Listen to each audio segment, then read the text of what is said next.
Suffix যা শব্দের পরে বসে, প্রিফিক্স যা শব্দের পূর্বে বসে। এই সাফিক্স অথবা প্রিফিক্স এই দুটেরই নিজস্ব কোনো অর্থ নাই, কিন্তু অন্যান্য যে শব্দগুলো রয়েছে সেই শব্দগুলোর আগে অথবা পরে বসে ওই শব্দের অর্থের পরিবর্তন করে। এসএসসি পরীক্ষার 8 নংয়ের মধ্যে একটি প্যাসেজ দেওয়া থাকে, সেই প্যাসেজের মধ্যে 10টি শূন্যস্থান দেওয়া থাকে, আর ওই শূন্যস্থানের পরে ব্র্যাকেটের মধ্যে একটি করে শব্দ দেওয়া থাকে। সেই ব্র্যাকেটের শব্দটির পূর্বে প্রিফিক্স অথবা শব্দটির পরে সাফিক্স যুক্ত করে শব্দটির সঠিক রূপ শূন্যস্থানে বসাতে পারলে ফুল মার্কস পাবে। নিচের এক্সাম্পলটি খেয়াল করো, I hate this healthy practice. এইখানে যে শূন্যস্থান রয়েছে, শূন্যস্থানের পরে ব্র্যাকেটের মধ্যে হেলথ রয়েছে।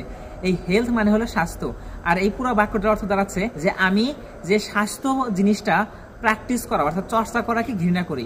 এখন তুমি খেয়াল করে দেখো, তোমার স্বাভাবিক জ্ঞানে এই স্বাস্থ্য জিনিসগুলো চর্চা করাকে তুমি ঘৃণা করবে না, তাহলে এর আগে প্রিফিক্স অথবা এর পরে সাফিক্স যুক্ত করে আমাদেরকে পরিবর্তন করতে হবে যাতে করে এই বাক্যের অর্থের সাথে মিল খায়। আর আমি যদি এই শব্দটির আগে প্রিফিক্স আন যুক্ত করি তাহলে হচ্ছে আনহেলথ।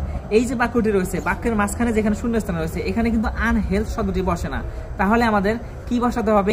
এটা শেষে যদি সাফিক্স যুক্ত করে দেই ওয়াই, তাহলে হবে আনহেলদি। এখন দেখো এই বাক্যের অর্থের সাথে এমনকি বাক্যের যে পার্টস অফ স্পিচের ব্যবহার রয়েছে সেই পার্টস অফ স্পিচের ব্যবহারের উপর ভিত্তি করে বাক্যটি যথোপযুক্ত হয়েছে। ঠিক এরকম ভাবে তোমাদের সাফিক্স অথবা প্রিফিক্স যুক্ত করে ওই বাক্যের যে স্থানে শূন্যস্থান ওই শূন্যস্থানটা যে পার্টস অফ স্পিচের হবে সেই পার্টস অফ স্পিচের পরিবর্তন করে তোমাদেরকে লিখতে হবে। আমাদের পার্টস অফ স্পিচ রয়েছে 8 প্রকার। এই 8 প্রকারের মধ্যে 4 প্রকার parts of speech, noun, adjective, verb, adverb. এই 4টির পার্টস অফ স্পিচ পরিবর্তন করতে হয়। আমরা ওই মূল শব্দের আগে প্রিফিক্স অথবা পরে সাফিক্স যুক্ত করে এই 4 প্রকারের যে প্রকার ওই শূন্যস্থানের মধ্যে বসালে আমাদের শূন্যস্থানটা পরিপূর্ণ হবে এবং বাক্যের সাথে সামঞ্জস্যপূর্ণ হবে, ওই প্রকার আমাদের তৈরি করতে হবে। ঠিক এরকম ভাবে ডিটেলসে আমি তোমাদের জন্য সাফিক্স প্রিফিক্সের উপরে ভিডিও বানিয়ে রেখেছি। তোমরা সার্চ করো সাফিক্স প্রিফিক্স বাই কাফি। ইউটিউব, ফেসবুক, টিকটক প্রত্যেক জায়গার মধ্যে ভিডিওটি দেওয়া রয়েছে। অনেক স্টুডেন্ট এই সাফিক্স প্রিফিক্সের ভিডিওটি দেখে সাফিক্স প্রিফিক্স শিখেছে। তুমিও যাও, ভিডিওটি দেখো এবং তোমার এসএসসি পরীক্ষার মধ্যে সর্বোচ্চ রেজাল্ট অর্জন করো।